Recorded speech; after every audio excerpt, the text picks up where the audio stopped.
Have you ever noticed how human faces can look so different, and yet so familiar at the same time? Why do some people seem to have larger, rounder eyes, while others appear to have narrower ones? And where does that difference really come from?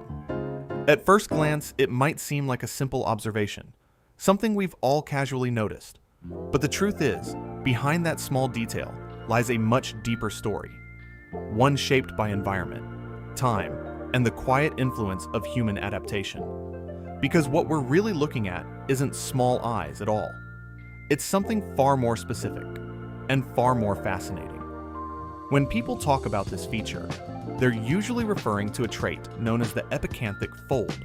It's a small fold of skin that covers the inner corner of the eye, sometimes making the eye appear narrower or more compact. The eye itself, though, is generally the same size as anyone else's. But here's where it gets interesting. This feature didn't appear randomly. It has roots that stretch back thousands of years to environments very different from the ones many of us live in today. Imagine vast, open landscapes, windswept plains, snowy terrain, and intense seasonal cold. In parts of East Asia and Central Asia, early human populations lived in conditions where survival depended on subtle physical advantages. Cold air, strong winds, and even reflected sunlight from snow could irritate the eyes. Over generations, small variations in facial structure, like a slightly thicker layer of fat around the eyes or a protective fold of skin, may have helped shield the eyes from these harsh elements. Not in a dramatic, obvious way, but just enough to matter. And in evolution, just enough is everything. As these traits were passed down, they became more common within certain populations.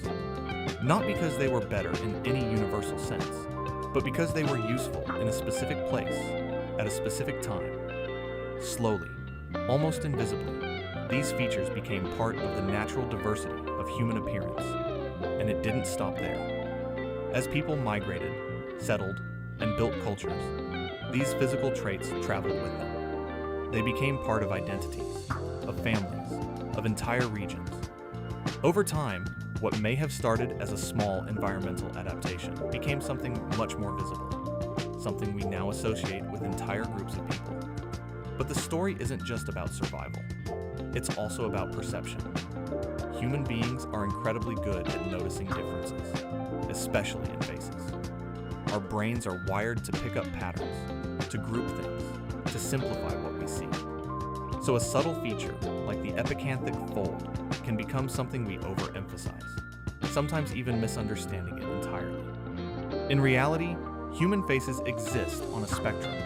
There is enormous variation within every population.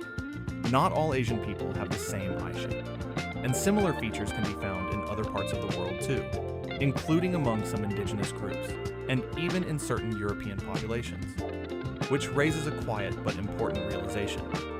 What we often think of as a defining difference is actually just one variation among many. Today, in a world more connected than ever, these features are seen not just through biology, but through culture, media, and personal identity. They can be celebrated, misunderstood, or sometimes even stereotyped. But when we step back, the picture becomes clearer. This isn't a story about small or large. It's a story about adaptation, about how the human body listens to its environment and slowly, patiently responds. And maybe that's the most fascinating part. Because something as simple as the shape of an eye carries within it a history of climate, migration, survival, and time itself. So the next time you notice a face that looks a little different from your own, you might wonder, what story is quietly written there? And how many generations did it take to tell it? If you enjoyed exploring this with me, feel free to like the video, share your thoughts in the comments, or suggest another everyday mystery we can uncover together.